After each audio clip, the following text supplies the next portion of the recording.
Public service naman po tayo. Nandito ngayon sa ating studio live si Miss Christine Joy Abria. 17 days daw siyang nagkasambahay sa actress na si Claudine Barreto. Ang usapan, yaya lang si Ma'am Christine ng anak ni Claudine. Pero ginawa pa raw siyang utusan ni Claudine. Ito pa, inonse raw siya. Magandang tanghali po sa inyo, ma'am. Magandang tanghali din po, Idol. 17 days ko kayo nagtrabaho. Opo. Pero bago ko tanungin yung mga ibang katanungan, ba't hindi kayo tumagal? Ayaw ko po sa ugali niya eh. Pati din po yung secretary niya, yung security niya. Ayaw ko po. Kasi lagi po naninigaw.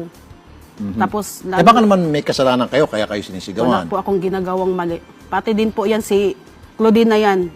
Pag mangutos po yan, makasigaw sa akin, tumitirik pang mata. Akala mo kung anong ginagawa ko sa kanyang mali. Wala naman akong ginagawa sa kanya. Pag mangungutos lang, pasigaw pa. Okay. 17 days ko kayo nagtrabaho doon. Direct hiring ko ba kayo or to agency? Agency.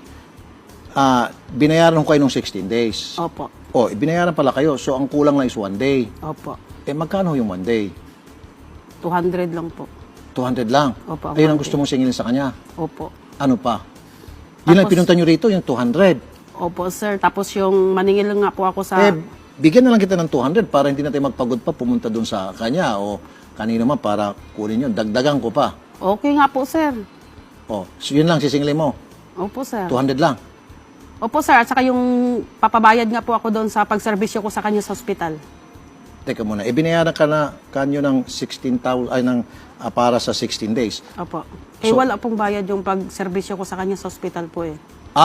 Okay. So gusto mo dagdag bayad Opo. dahil sa kontrata ninyo ikaw ay yaya. Yaya lang po. Pero dinala ka sa ospital para magbantay sa kanya. Ba't ho siya na ospital?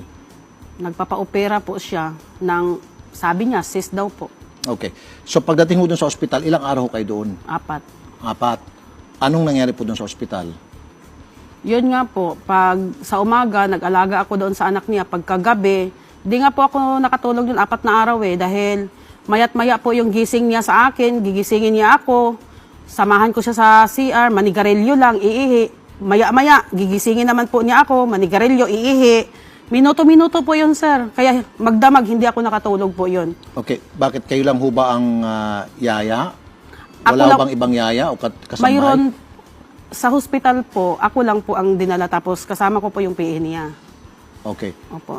So dapat, ang gusto niyo mangyari, hindi ka dapat kasama sa ospital. Opo. Sinama dahil yaya naman talaga ang Opo, trabaho mo. opo. Pero sinama ka, nagpuyat ka ron, Opo. nagserbisyo ka, at gusto mo madagdagan yun. Opo. Nasabi mo ba yan kay Claudine? Hindi ko po nasabi yon kasi wala pa nga po akong sinisingil yung bago ako umalis ay galit na po yung security niya Okay. kung ano na pong sinasabi. Ano pong sabi ng agency? Ito ba'y nasabi niyo sa agency na ako'y pinatrabaho, kung tutusin parang overtime na yon, dinala ka sa ospital, Oo nasabi mo sa agency yon. Oh, kwininto ko po yon yung umalis na ako, nasa sasakyan na Ano ako. sabi po ng agency? Sabi niya, sige, ngayon umalis ka naman dyan, sige, mabuti na rin daw na umalis ako. Pinacheck ko ba daw yung bag ko? Pinacheck ko ba daw yung mga dala ko? Sabi ko, opo, pinacheck ko po, lahat po bago ako umalis, na-check po na lahat sa security niya. Hindi, ang isa pang gusto ko sana maklaro dito, nasabi niyo ba sa agency na gusto nyong kumuha ng karagdagang bayad doon sa pagbantay niyo kay Claudine habang siya nasa ospital? Ay, hindi ko po yun nasabi, sir. Kasi dapat yung sasabihin, yung time na yun na nagpaalam ako, dapat ikwento ko po yun sa agency ko. Kaso lang, pinagbawalan na po ako doon sa secretary niya na tumawag ako sa agency niya. Okay. Sige. Nasabi mo ba lahat ito kay Claudine na, ma'am, meron pa kayong balancing 200 sa akin at saka ma'am, gusto ko sanang bayaran yung OT ko, overtime, doon sa pag-alaga sa ospital. Nasabi mo sa kanya ito? Hindi ko po siya nakakausap, sir. Bakit? Lagi po yung secretary niya ang nakipag-usap sa akin. Bawal ko po kausapin si Claudine daw po, sabi niya. Bakit po bawal? Hindi ko po alam eh. Basta sabi niya, lahat daw na sa kanya ko daw po sasabihin. Hindi po kay Claudine daw. Okay. So, kailan ho kayong huling nag-work kay Claudine? Kailan po yung last day ninyo? 11 po, sir. No, 11? Nung 11 Yun yung po. paglabas niya ng ospital? Hindi. Nasa bahay na po kami. Nasa bahay na po siya. Okay. Kayo ba'y, be honest, kayo ba'y tinanggal? O kayo Hindi. kusang umalis? Kusa po akong umalis. Dahil Baka po, naman kayo tinanggal. hindi po, sir. Ako na po ang kusang umalis sa kanya. Dahil? Dahil di ko na po kaya eh. Di ko na siya kaya. Di ko na kaya yung ugali niya. Yung pagmamaltrato niya sa akin. Okay, sige. Kausapin po natin sa linyang telepono yung secretary po ni Claudine. Kilala niyo po si Miss Sol? Sol. Sol, magandang tanghali po, Ma'am Sol. Ma'am Sol? Secretary ni Claudine Barreto? Miss Sol? Okay, pakitawagan ulit si Sol.